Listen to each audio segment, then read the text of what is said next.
Want to shop Walmart Black Friday deals first? Walmart Plus members get early access to our hottest deals. Join now and get 50% off a 1-year annual membership. Shop Black Friday deals first with Walmart Plus. See terms at walmartplus.com. This episode is brought to you by Allstate. Some people just know they could save hundreds on car insurance by checking Allstate first. Like you know to check the date of the big game first before you accidentally buy tickets on your 20th wedding anniversary and have to spend the next 20 years of your marriage making up for it. Yeah, checking first is smart. So check Allstate first for a quote that could save you hundreds. You're in good hands with Allstate. Savings vary. Terms apply. Allstate Fire and Casualty Insurance Company and Affiliates. Northbrook, Illinois. Okay, I have to tell you, I was just looking on eBay where I go for all kinds of things I love, and there it was. That hologram trading card. One of the rarest, the last one I needed for my set. Shiny like the designer handbag of my dreams. One of a kind. eBay had it, and now everyone's asking, ooh, where'd you get your windshield wipers? eBay has all the parts that fit my car. No more annoying. Just beautiful. Whatever you love, find it on eBay. eBay. Things people love.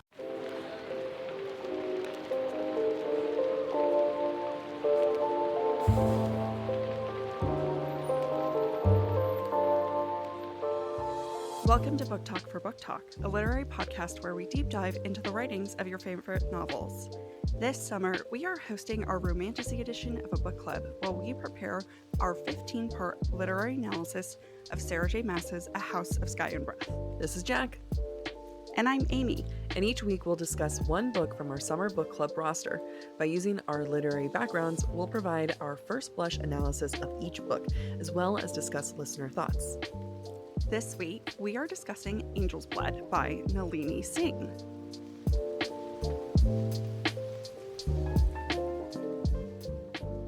So let's talk about why do we like Elena? Yeah. Other than the fact that she reminds us of Bryce. She's a competent woman. Yeah. That's fair. She is, and she is badass. And she has her own emotional trauma that we only get glimpses of. Yeah. And so she has to find that balance, and I do appreciate that. I appreciate that she's older. I appreciate that she's like, seriously, I've got a job and I do it well. Best. Yeah, that was like, talk about the one thing that all the other authors didn't carry through is the age. Like, they're like, I like everything, but make her 19. Like, they were trying to get into the YA at the time, but I do love Elena where I feel like she's older. Her brain's done maturing. Everything, like her friends are going through different parts of her life or of times in their life. You know, like her friend has a baby, and then she has her other guy friend who's afraid of commitment. And like, so like you have these two extremes. And I feel like that's such a example of like what it is to be around that age. And, you know, like even a little older and stuff of like, you know, you have some friends that are married and kids, and then you have other friends that are like, I just want to sleep around and I'm afraid of commitment. And it's just like a juxtaposition, and she kind of has to figure out where she lands in that. And she lands with a hot angel. She's Taylor Swift, like all my friends either smell like weed or little babies. Yeah, it's so true. It's so true. What I also like about her is that regardless of how she might physically be reacting to Raphael the Archangel, she lets her logic rule their interactions over her physical experience. And so I don't care if I'm physically attracted to you, what you're doing equates to rape to me, and I'm going to stop you. And just her honesty, where she was like, I probably would have slept with you. Like, like it was going to happen. I mean, she, like, you know, they were going to have. At one point, she's like, it was going to happen eventually. Yeah, it was going to happen. And I know, like, they end up getting together, like, relatively quickly, regardless of it. But, you know, what's a girl to do when a hot angel is coming at you left and right like that? Literally, like, one of the most powerful beings ever is also smoking hot and is panting after you. Like, what an ego boost. Like, how do you say no to that? You don't. The thing that I love about Elena, and I would say even specifically because we're talking about her and Raphael, is that because at the end of the book she turns into an angel, right? Yeah. When she becomes an angel, even before that, like there's such an obvious power dynamic gap here Yeah. that is so easily can be turned into something, abuse power and blah blah blah. And so when you see this in other books, because that's how it always is in fantasy novels, you have the super powerful older male gets with like a relatively powerful younger girl. Yeah. And what's up happening is they yank the younger girl up to meet him at his power level.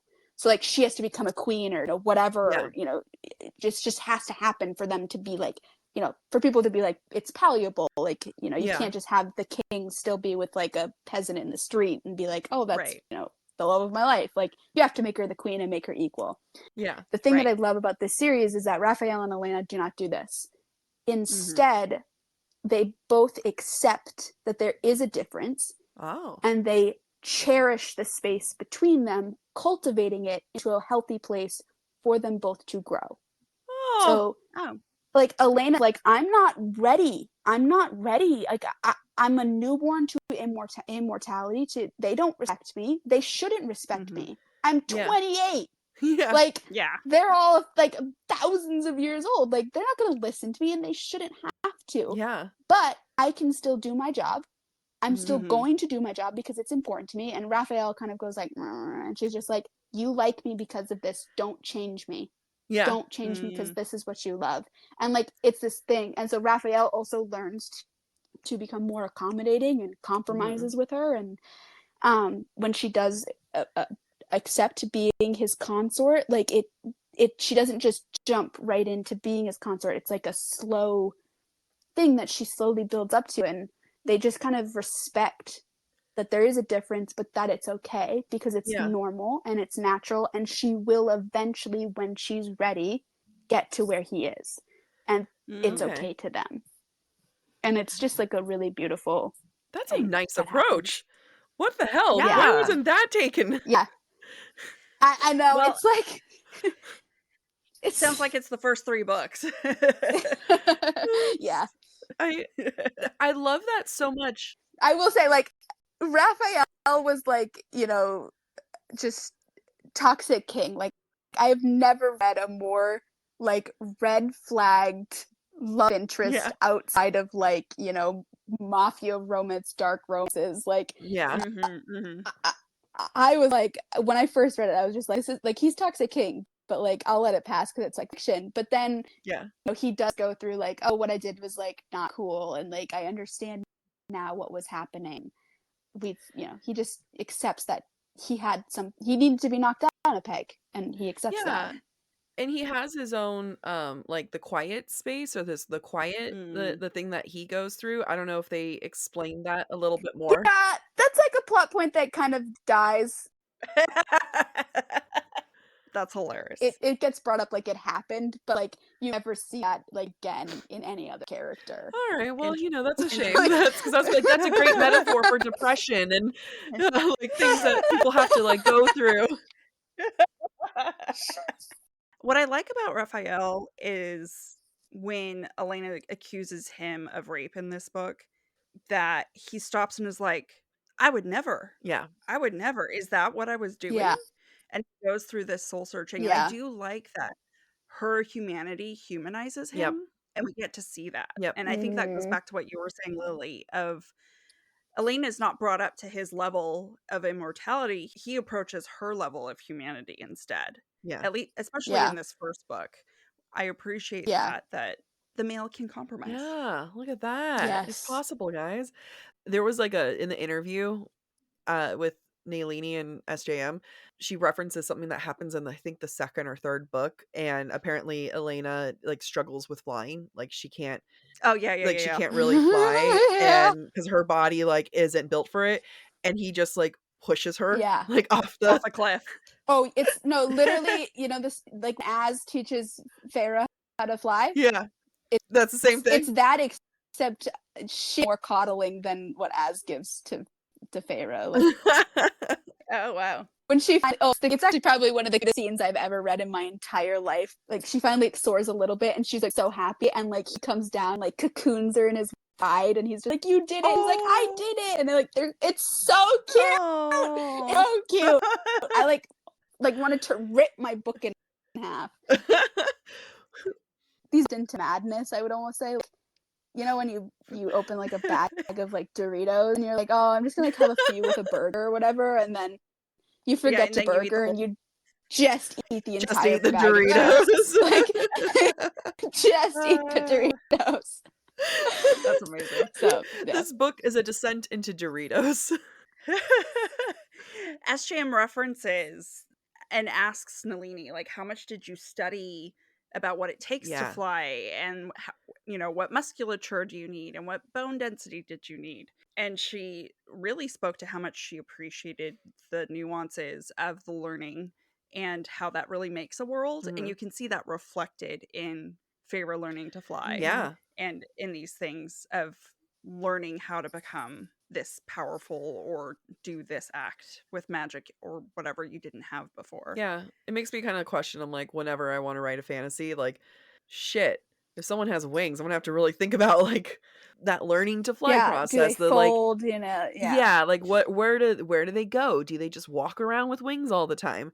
And I won't, because you're saving the interview, so I won't spoil what Nalini says. But SJM asks her. Like SJM asks her, what color wings would you have? And I felt like her answer was a cop-out. Nalini's was a cop-out, but SJM on the other hand was like... Yeah, wait. What do you think SJM picked for her color wings? Lily, I'm so curious. Yeah. Oh, I would either say like maybe like this like a bluish color, kind of like you know, like Reese's, like a violet blue.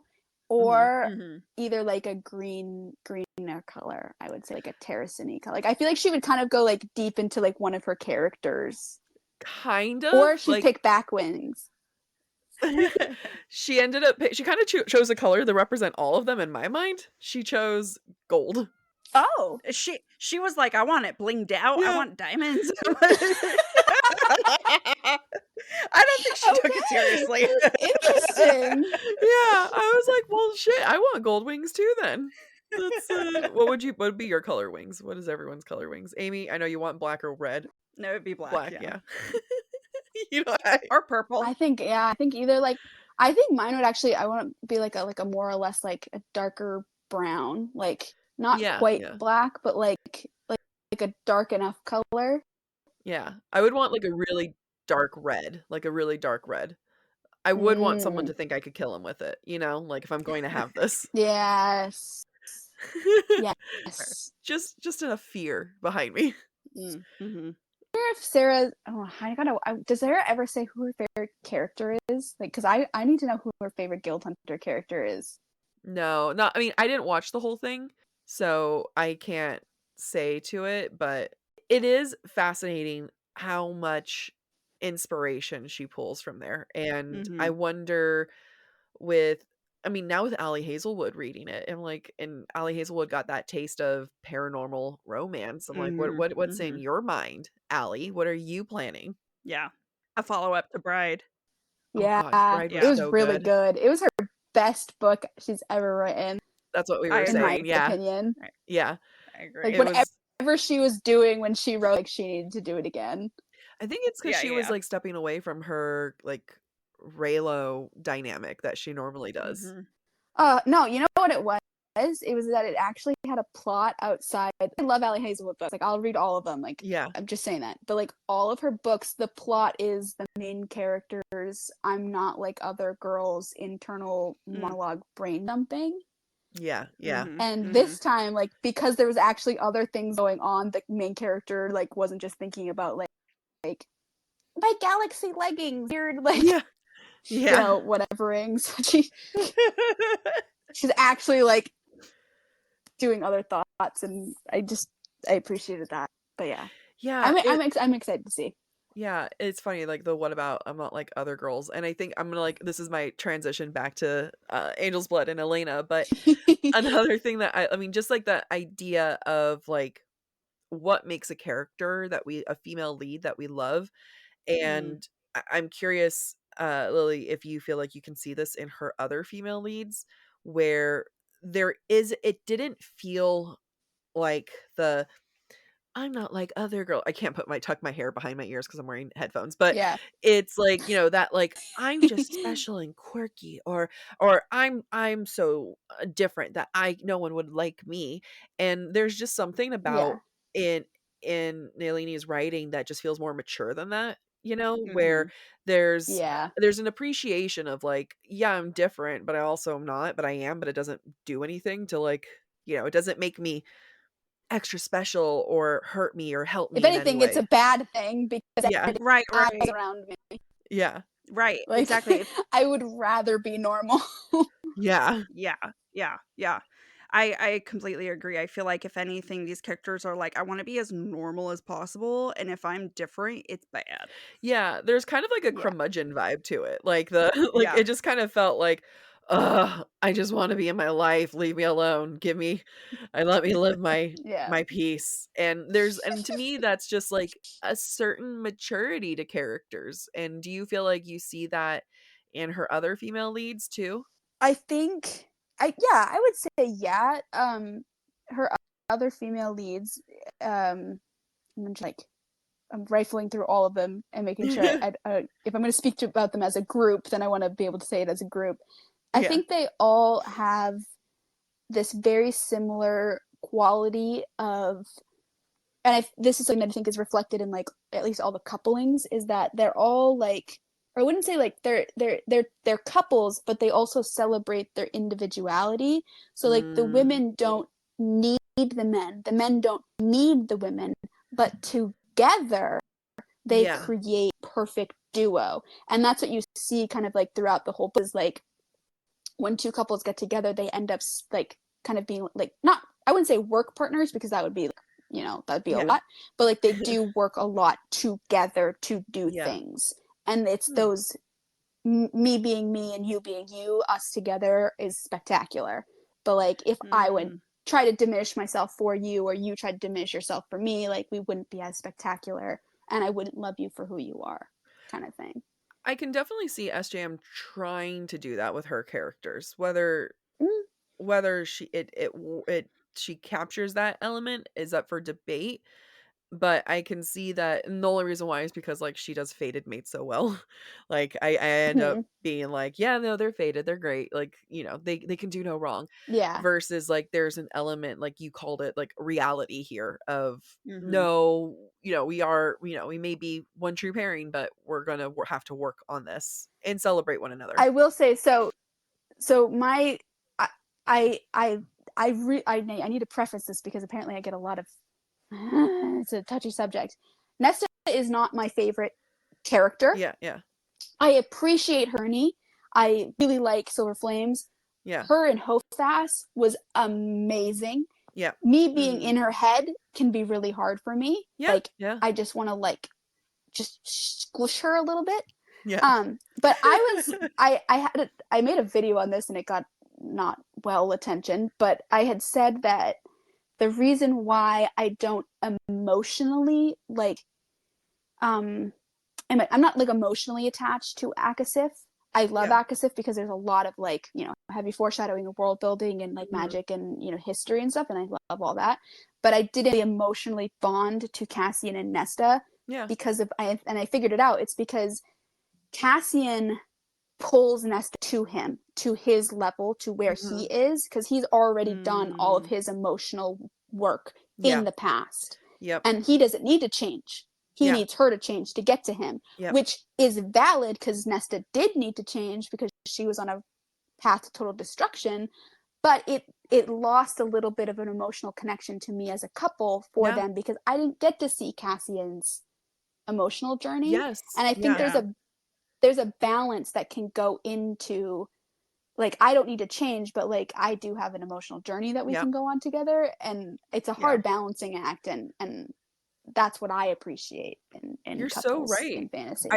You are so freaking spot on, because Amy and I talk about it, like we love Nesta, we love that book, but we've talked about it in our lives before where it's like I think it's like one of the most unhealthy representations of like what women can expect. Now I get it. All this is fantasy. We're not saying that you're going to find your mate and everything. So like, grain of salt there. But it's like you can't I would never want a friend of mine, male, female, or anyone, to be like, "Oh, your partner, the one that you're in love with, is going through things, and they're gonna treat you like shit and dump on you emotionally, and you're just gonna take it and wait until they heal." Like, that's not a good thing. Like, he should have left. He should have left her. I don't think that, but I do think that. Well, obviously, I don't want him to leave her, but I'm just saying, it's like emotionally, it's just like kind of like a. It was a lot. It was a lot, and like if Cassian hadn't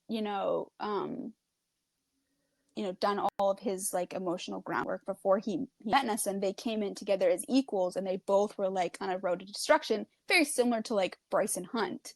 Yeah. Well, yeah, let's take that Bryce and Hunt connection. So when I first read Earth and Blood, I was like, ugh, this is just a repeat of like Cassian and Nesta.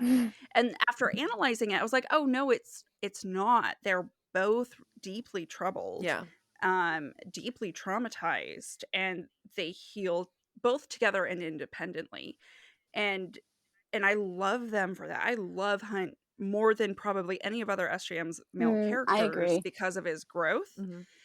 Whereas before that, Cassian was my favorite. And I think why Cassian loses out is because we don't get to go on his growth journey. Yeah, he's just kind of seasoned. Yeah. He's there. Yeah. Which is great. I love that for him. Like, do your breathing, like yoga, my dude. Like, great. I love that for you. But also, like, I like men in like dirty white wigs, like emotionally traumatized and in the mud. You like Rowan. That's where that. I like Rowan. I like them to punch them in the face a little bit before they like. I want to kick them while they're down. Yeah, you want them to say you're better off dead. Like, show me love. Like the thing is that people love to like hate on Rowan for punching Aelin, but I'm like, do you guys forget like two sentences before that where Rowan was just like, stop pushing me or I'm gonna bite back, and she like literally does just like egg him on, and then he does punch her, and people are like, he just punched her for no reason. I was like, no, she was being a bitch. Like, I would have punched her too. I do want to go into like a descent of chaos with you, Lily, about ACOTAR. So, but before we get into that, we should keep talking. If there's anything about Angel's Blood, Amy or Lily, if you guys want to talk about before I go into like just kind of more chit chat mode. Okay, let's talk about the progression of Aelin and Raphael's relationship, because I think that was a sticking point for some people on Goodreads. Like, why are they, because it starts out so rocky at the beginning, and yes, they're attracted to each other and there's a lot of sexual tension, but some people felt like it was maybe unrealistic how quickly they get together by the end, or that they felt like it could have waited in another book. So I'm curious what you guys thought of their relationship. I think people, and this is something I found, is that we have become so, like, enemies to lovers has become such an integral part to books that when you read a book that is not enemies to lovers, you're like, it's instant love. And I'm like, or two people could just like each other right off the bat and get together. Like, they don't have to, threaten each other and, like, bleed on each other for them to be like, oh wow, your blood is so beautiful, like maybe I shouldn't be doing that. Like, maybe there's just I'm not trying to say Raphael and Elena were healthy in any sense, because obviously he was toxic king, but like it was like sometimes you're just naturally attracted to somebody and you just want to be with them. Like, and it's not like she didn't try to get rid of him. She shot him. He almost died. So there really was a little bit of your blood is beautiful. A little bit. That was a turning point for her. She was like, oh, damn it. I didn't mean Wait, to. I actually wanted to ride you at least once before I shot you. I know, right? You're supposed to heal. You were not supposed to die. Yeah, but you're right, though, where it's like they did go through their their little bumps and stuff. And, you know, did they get together fast, or has our expectation just been much more drawn out? Right. Yeah. Good freaking point. That's kind of where I'm at. Yeah. That's a good No, point. I think it's a good point, because it is very enemies to lovers coded at the beginning. Mm-hmm. But it also isn't at the same time. Amy and I talk a lot about, like, a lot of books that kind of people say enemies to lovers really isn't enemies to lovers. Like, it's even my with even like Serpent and the Wings of Night, I don't think that I wouldn't call that enemies to lovers. I It's wouldn't like, either. like there's, you know, there are reluctant people allies. Thank you. Yeah, they're reluctant allies turn lovers. Then eventually, and I mean, like, what was it? We go ahead. You can talk about Brian. Angry puppy to lovers. Yeah, like, it's just, I'm angry and I don't like you, but I like you. The it's only fine. book that we feel like in the summer book club that we've been covering that's enemies to lovers has been Cruel Prince, and that's been the one that's I haven't read it yet. I don't intend to read it, but I haven't read it. I didn't intend to read it until book club, and it is now honestly one of my favorite series. I love that for you.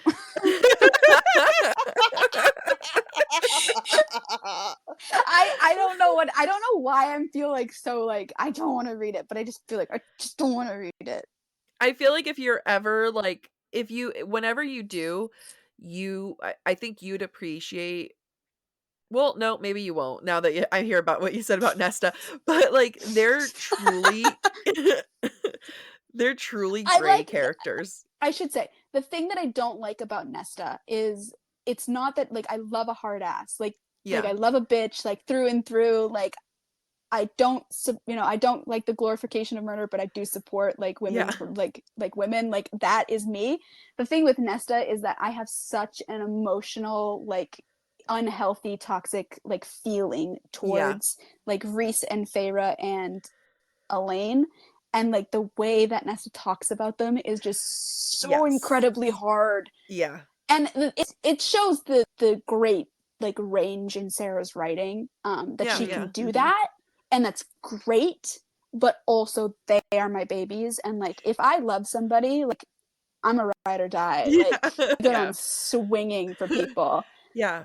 I think you would be into Cruel Prince, but you'd have to go into Cruel Prince knowing that you are going to be getting some of the most true morally gray characters, even the main female lead, than I've seen in a lot of like a lot of books that have come out. Like there's no true morally gray Consider my lead. interest now peaked. Yeah. I mean, we didn't like it until we read it like consciously, if that makes sense. Amy, you describe it. Yeah.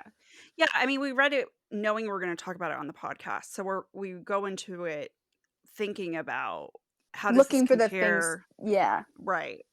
And what I enjoyed about the Cruel Prince is that Jude, the character, is not making choices with the intention of wanting to be good. She's just power corrupts, absolutely. And she knows it, and she's aware of it, and she still makes the choices she makes. Yeah, I haven't seen a true female lead that's gray, because all the female leads are kind of like, going through it, and they're, struggling, but I have the best of intentions. Yeah, they just have, I want to save the world. Yeah, right. And like Jude is just kind of like, fuck you. Nah, fuck it. Like I am an angry 17-year-old. So yeah, the first time I read it, I wasn't a huge fan of it. It wasn't until I read it with intention that I liked it. Yeah. So eventually, when you get to it, I've been swayed. Swayed. And then you can message us and be like, "You dumb hoes. I hate this. Y'all suck." And now a quick ad break.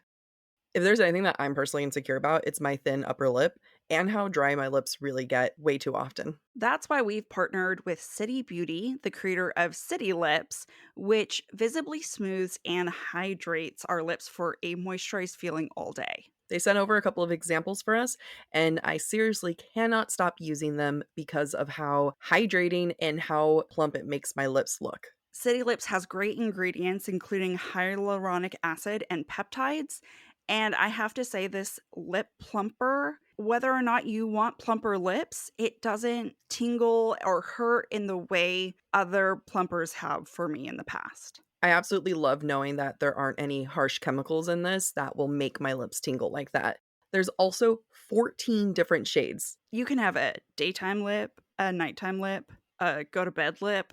You can have all the shades. I also noticed that it lasts so long, and I'm always surprised how long it's been by the time I need to reapply. So if you want visibly fuller and plumper lips with City Lips, shop citybeauty.com and get 15% off site-wide when you use the code BOOKTALK. That's BOOKTALK. City Beauty has a 60-day money-back guarantee policy, so don't hesitate. Try all the shades, find your perfect match. Shop City Lips at citybeauty.com. I will be off using our code to get more of these shades. And that code is BOOKTALK. Fall has officially started here in Los Angeles, and that means we finally get to do fall activities. I have been counting down the days for when I can go to pumpkin patches, maybe even hit up an apple orchard, and I get to do all of it looking super cute in my Quince boyfriend sweater. This weather is perfect for my dark academia vibes, and I'm so excited to bust out my washable silk blouse because you know I'm going to be taking pictures. Quince is known for their Mongolian cashmere sweaters from $50. And that's not all. Quince has so many other amazing things on their website. All of those items are priced 50 to 80% less than similar brands. That includes leather jackets, cotton cardigans, soft denim. Like my entire fall wardrobe is genuinely turning into Quince wardrobe. By partnering directly with top factories and cutting out the cost of the middleman, we get savings as the customer. One of my favorite parts about Quince is the fact that they only work with factories that use safe, ethical, and responsible manufacturing practices. And they still manage to get premium fabrics and finishes for that, luxury feeling for every item that they have. Get cozy in Quince's high-quality wardrobe essentials. Go to quince.com/booktalk for free shipping on your order and 365-day returns. That's Quince, QUINCE.com/booktalk, BOOKTALK, to get free shipping and 365-day returns. That's quince.com/booktalk. I will say, so one of my second favorite book series of all time is The Witch Collector. And you've talked about that one. Oh, I will talk about it. I have character's name on my thumb. I'll talk about it all the time. This is my, I love Sarah J. Maas, but I would have to think a little bit if I had to actually pick a favorite. Okay. Book. I'm gonna have to add that to my rotation. You said it's marketed as they market it as enemies to lovers. It's so not. She thinks that they're enemies for one chapter, but then she gets piece of truth and she's just like, oh, I actually need your help, but I'm not happy about that, but I do need your help. And he's just like, you're cute, I'll help you, what do you want to do? I love this, reluctant enemies, reluctant allies to lovers. People just need to accept that term and accept that that's what a lot of books are, and it's okay. Not everyone has to be an enemy. Not everybody has to be an enemy. And I think it's I don't think it's weird because everybody has their they want to read what they want to read, but I do think broadening. I had the first time I realized that I was doing the enemies to lovers thing was such a big almost detrimental to the book community was when this was a few years ago now, but I went to read The Discovery of Witches, which I loathe entirely. I loved the first book. I don't love the series. But I was reading it and I was just like, oh, they're just getting coffee? How weird. They're supposed to be, because they're supposed for being vampires and witches, but they're just chilling, getting coffee and having wine. If you're going to be an enemy, I need you to want to kill them. That's my... Yeah. Truly hate them. Yeah. Truly. I was like, oh, is this instant love or is this just normal? Yeah. Is this just okay? I think we just lose that when we go so into the book community. So as we kind of said earlier, to descend into Doritos, what do you think about the next ACOTAR book coming out? Because I don't think we've caught up with you in a post Flame and Shadow world. Fast world. Yeah. I know.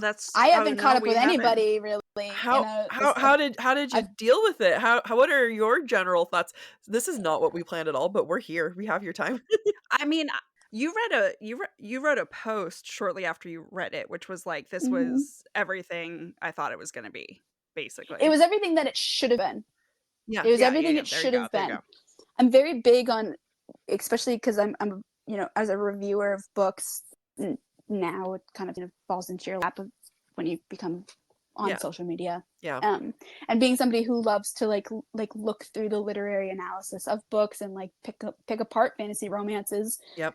Because they're very deserving to be picked apart because they're beautiful masterpieces of work. And just because they have romance doesn't mean they're not, literary geniuses. Right. One of the things I try to do is I go, what is this book's intentions, which is basically what you guys were just saying about the Cruel Prince, and meeting it on those expectations. Yeah. And so like when I went into reading Nalini Singh, I was like, what is, it's a mass paperback, it's a huge series. I went into it with what I knew it was kind of expecting it to be. Yeah. And I loved it for what it is. Like I give them 5 stars for what they are. Like that's where I kind of scale things at. And so when I went into Hofas, I just kind of like, when I got it in my hands, I was just like, okay, Lil, what do you know that Sarah has said about this book and this series? And just keep those expectations in mind, and everything else can follow afterwards. And so I knew she had said this was going to be the end of Bryce and Hunt's journey. So like I knew Bryce was going to end up back in Midgard really quickly. That like she couldn't have spent so much time on Prithian if she had so much to do on Midgard. So like I kind of like had these things that I was just like, okay, this is going to be a conclusion of sorts. Yeah.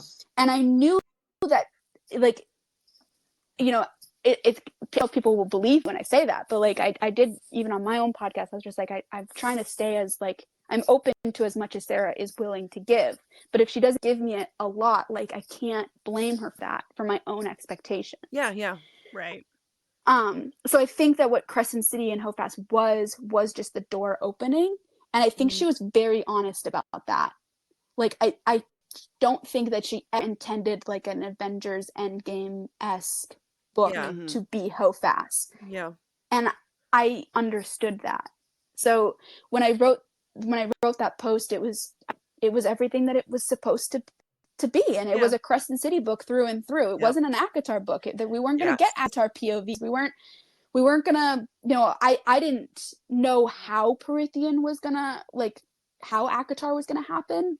Yeah. And she threw me, and I was really happy that she threw us wild card. Like, we knew that there were those underground tunnels as we see in the first ACOTAR book, but we had never even really considered the possibility of it being explored. Yeah.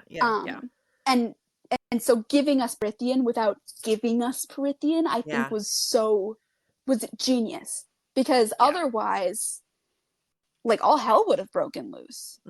Like, there's no way they could have kept that a secret for X amount of time, or it would have been a huge risk for Laris, for Nyx, for that kind of stuff. And so the way Sarah tactfully played that was very ingenious, in my opinion. Yeah. There are things that I questioned the parasites, like Dorian, the answer for that. Sarah, I'd like to have a chat with you on this. What were the worms? I had an answer for you. You gave it to me in Kingdom of Ash, woman. Yeah. But I see even with the one thing that I kind of like grumble about, she was able to use all of the characters to solve the problem. Yep. Which is better. In the grand scheme of things. Yeah. It's that's I think those are my thoughts. Amy and I kind of land on, well, for me, I've been I've been around with SJM since she put out right before she put out Mist and Fury. So I know that like every time she puts out a book, no one's happy at first. Yeah. And that's the thing where it's like Amy and I both read it once, and we'll get back to it when we get back to it. Like, and I'm sure when I get back to it, I'll appreciate it. There'll be distance and I'll love it. And, Amy, you talk about like the fact that there was like so much time in between. It's too much time for us to fill in the blanks. I think for the specifically the ACOTAR book, which is I mostly just want it because I just need like there's so much that was my question to you is like, now that we know the next book is going to be an ACOTAR book, what are your thoughts on that? I just want it over with. Like, just like I don't want a stay of execution. Just like let the hammer fall. Like at this point, like have Azrael bone someone so we can all just shut up and move on with our lives. Like I am so done with this. Like, oh, I'm so done with it. I'm so tired of it. It's exhausting. It makes the fandom ugly and gross. And the way people talk to fan artists, like the way people talk to Sarah J. Maas herself, like just either kill Az, which I would hate because he's my favorite character ever, or just have him bone someone and can we just please be done with it? Like, I'm just so done with this. That's and that's first thought. And then second thought is somebody brought this up to me, and it was a thought I was kind of coming to the conclusion of is Sarah has always been pretty candid that Nesta's story has never been finished before Hofast, before Hosab. She was pretty like Nesta's story isn't done. Oh, I didn't know that. It. Oh, I did not know that. Oh yeah, so she did an interview. I don't even remember when. It was like one of those paid ones, and she had said that Nesta's initial arc is done, but there's more to her and her story that's to come, and specifically that her and Rhys. The exact wording is, I think, her and Rhys need to deal with consequences of her saving Feyre and Nyx, which is where like the 8-pointed star bargain thing comes into. Obviously at the end of Hofast, or throughout Hofast, she's with Bryce learning about all the Starborn, and she was able to kill an Asteri with her blade, and then she was given Gwydion, so like that, like Nesta was given Gwydion, so like obviously Nesta's story has more to come. And so I was coming to this conclusion that like because Nesta's door was so widely open in Hofast, Sarah's probably going to walk through that door. I was like, I think the next ACOTAR book could be a multiple POV with Nesta's POV in it. And then somebody had said, this is a DM, I don't know exactly who it was that said it, so if you're listening to this, like just know that I know that I didn't come up with this thought, but I fully love it. With the amount of books that she's what's the word I'm looking for, contracted to write, that each sister getting 3 books makes sense with novellas thrown in between. It's so and she's been like, somebody tried to argue with me about this, but I'm like, I don't think she's necessarily said that Elaine's book is next. No, she hasn't. Like, I don't think she's expressly said. Yeah, she's talked about Elaine's book for sure. And obviously Elaine has a story, and I love Elaine. I'm very excited for that. But I just think it would be silly to ignore the evidence that there's more Nesta to come. Yeah.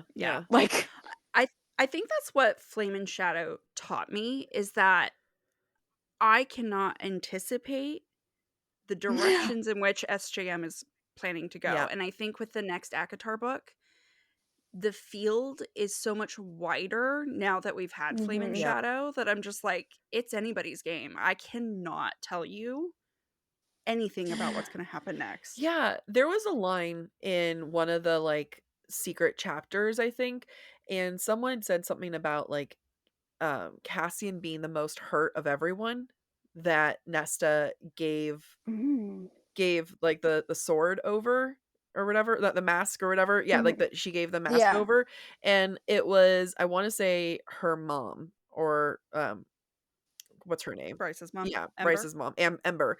I want to say, but it was in one of the secret chapters. So someone find it and quote. I'm saying this as if like one of us three. This is for the listeners, but I want to say like there was a moment, and I flagged it, and I was like, I was sad about it because it was like that he was, you know, more hurt and like upset about it than anyone, and it just like kind of made me sad about like what the setup was for the next book with ACOTAR, because you're right.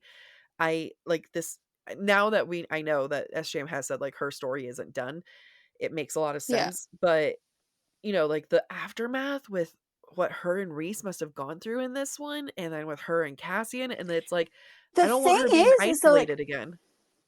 People are so mad at Reese, and I'm like, you like again, this is like the genius and like the what did I say earlier, the range that Sarah has in her writing, that you can feel for all of these characters when you're in their POV, like that she's being a good author, but also like they're all unreliable narrators. Like they're all telling their side, their perspective, the way they feel. Like yes, Nesta was right to give it away, but she was also wrong to give it away. Like it is both, and that's okay. Like being mature is realizing that this was a no-win situation for anybody. Yeah, and of like, course Reese is going to want to protect his family and his planet. Yeah, right. Like, but also, of course, like Reese would, like, I know Reese would want to help, like Bryce. Like, I know Reese wants to help Bryce, but like Bryce was lying to him, and he knew she was lying to him. Yeah. Why would he trust somebody who is lying to him? But of course, Bryce is going to lie to him. Why would Bryce trust him? Like, Bryce doesn't know the Reese we know, and Reese doesn't know the Bryce that we know. And like, that's the beauty of being a good writer. Yeah. Is respecting all of these characters and not just making them, you know, if Reese had just been like, well, I don't know who you are, but I sure do trust you, I would be like, what a shitty High Lord. Like, I just like don't, I hope that it doesn't start off with Nesta being isolated again, you know, like, is it just, I don't want that. I don't think it will, but I just get like scared. And but the thing is, even if she does get quote unquote isolated, like she has her own people now. Yeah, she does.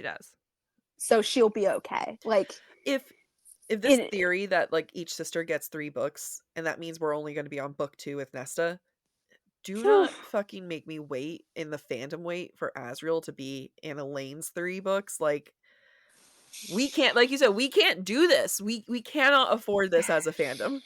Honestly, I love Asriel as well, but honestly, I'd just be like, kill him off at that point. Yeah. Amy's also been very much a kill him off. We're all just like, we love him.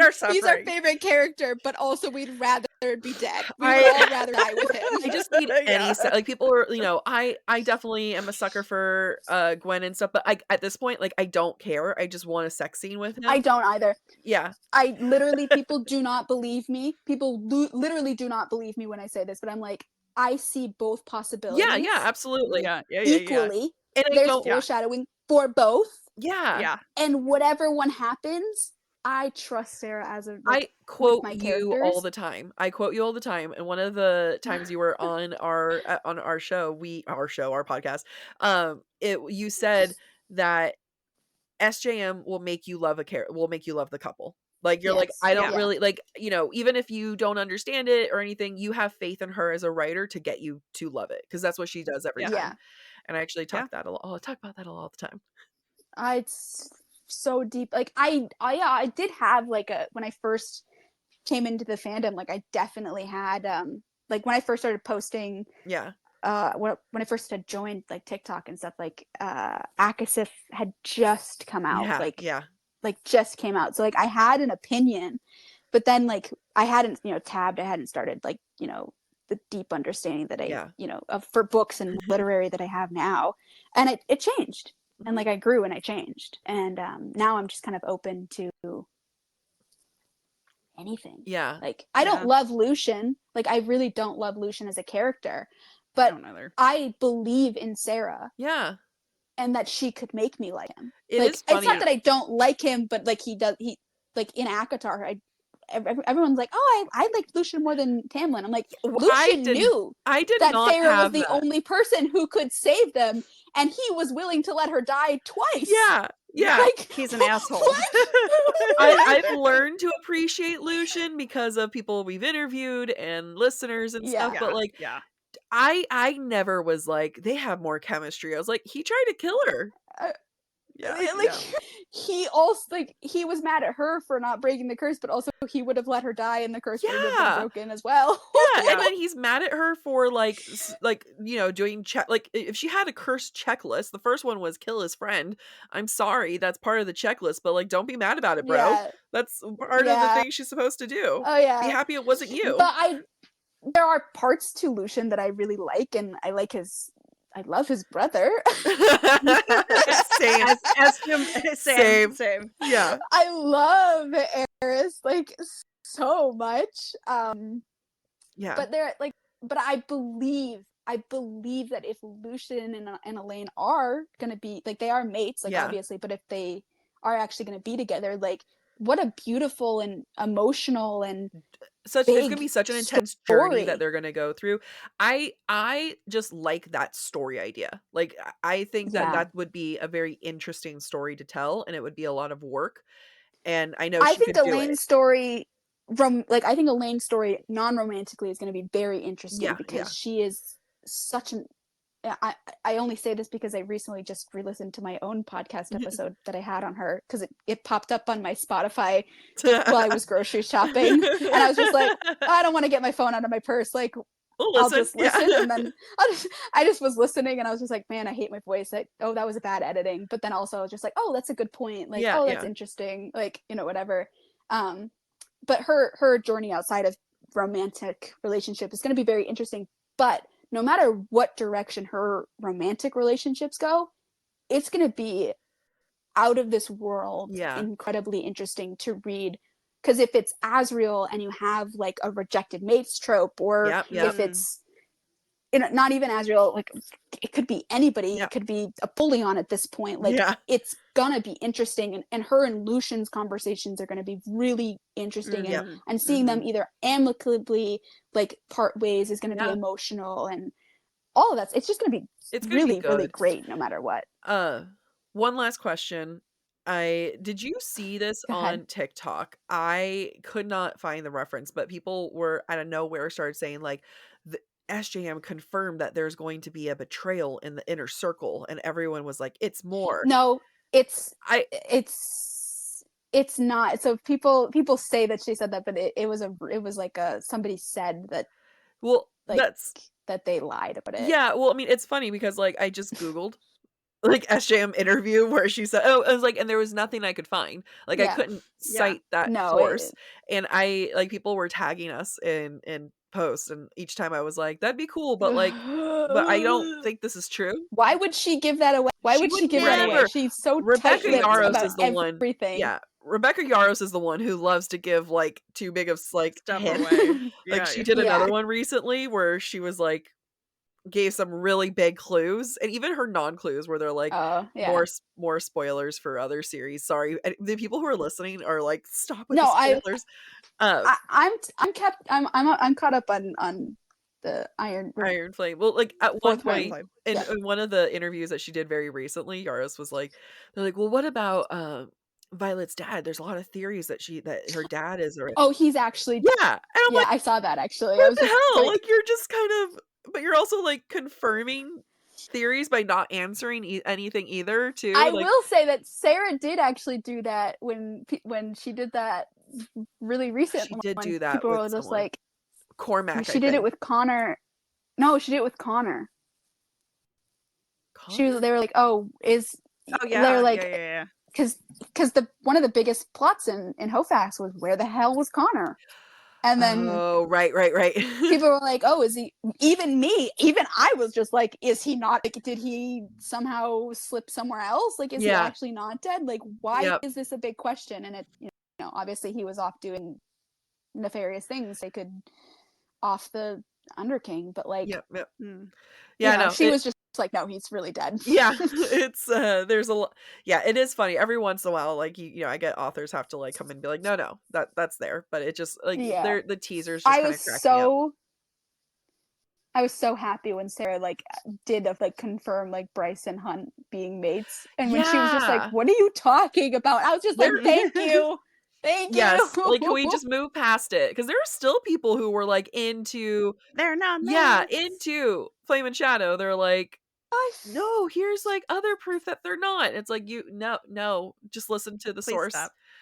Source says they were like Azriel, and as she had so much chemistry. I'm like, Azriel loves women. Azriel protects can women. We admit Azriel loves women. Azriel is Hosier, and Hosier fucks. Like I'm just yeah. Like I think that Azriel just like he respects women and he wants to protect women, like all of them. Like Hosier. And so everyone's just like, oh, he's in love with her and he's in love. I'm like, or he just like, you know, is it maybe like a toxic fault? Like, yeah, he's just like wants to protect and see women happy. I would love for him to protect me and see me happy. We all would. We all would. Yeah. Cool. But well, go ahead, Amy. Oh, I was just gonna wrap up. If we feel like unless we, I've thoroughly abused Lily as in my head as I can with like all my questions. Well, Lily, thank you so much for joining us, and please do not hesitate to ask to be on the podcast because we would love to have you anytime. Anytime. It's just like it makes me so happy. Like you and Rosie, that episode was so much fun.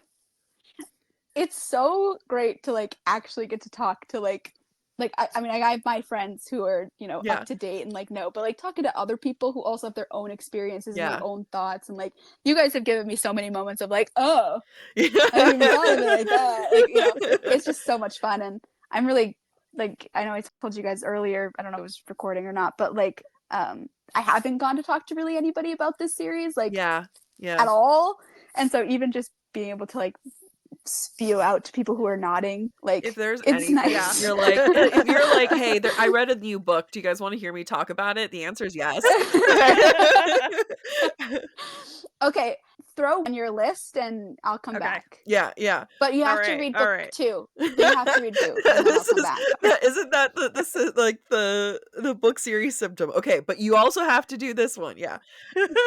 No, because book 2 ends on the most epic, like Hosab is like, you know, one of the most epic cliffhangers that I've read. That's number 1. This is a close number 2. Okay. Like of cliffhangers. Like it's so good. Yeah. And anytime I get to like preach it, I do that. We'll have to like we'll throw it into the mix. We'll also we're doing Sky and Breath soon too, so we might just be like, help, what are their things that we missed? Okay. Yeah, I'm intimidated by Sky and Breath. Yeah, but we'll get there. Yep, we'll get there. Okay, I have faith in you guys. You guys are top notch. So thank you. Oh my god. Oh, thank you. You Stop it. All right, until next time, Lily. Bye. Thank you. Goodbye. Thank you for listening to this week's episode of Book Talk for Book Talk. We encourage you to rate and subscribe to our show on your preferred podcast listening platform. Next week, we will be discussing The Hurricane Wars by Thea Guanzon. We would love to hear your thoughts based on today's conversation. If you'd like to submit your take on any of the books we plan to discuss later this summer, please be sure to follow us on Instagram, where we ask for listener submissions.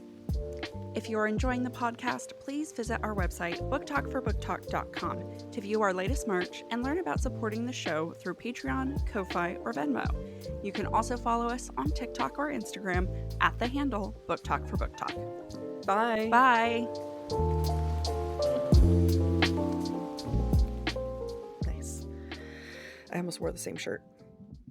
Oh, really? That would have been hilarious. I know, right? Every time I put it on, I'm like, what are the chances Jack is wearing hers?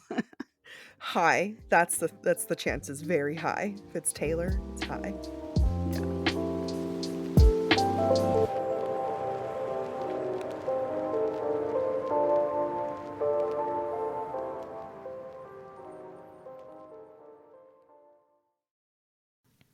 Fall has officially started here in Los Angeles, and that means we finally get to do fall activities. I have been counting down the days for when I can go to pumpkin patches, maybe even hit up an apple orchard, and I get to do all of it looking super cute in my Quince boyfriend sweater. This weather is perfect for my dark academia vibes, and I'm so excited to bust out my washable silk blouse because you know I'm going to be taking pictures. Quince is known for their Mongolian cashmere sweaters from $50. And that's not all. Quince has so many other amazing things on their website. All of those items are priced 50 to 80% less than similar brands. That includes leather jackets, cotton cardigans, soft denim. Like, my entire fall wardrobe is genuinely turning into Quince wardrobe. By partnering directly with top factories and cutting out the cost of the middleman, we get savings as the customer.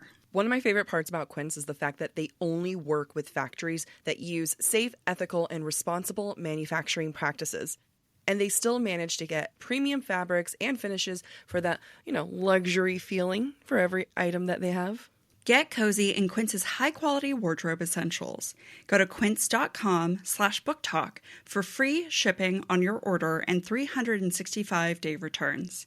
That's Quince, QUINCE.com/booktalk, BOOKTALK, to get free shipping and 365-day returns. That's quince.com/booktalk.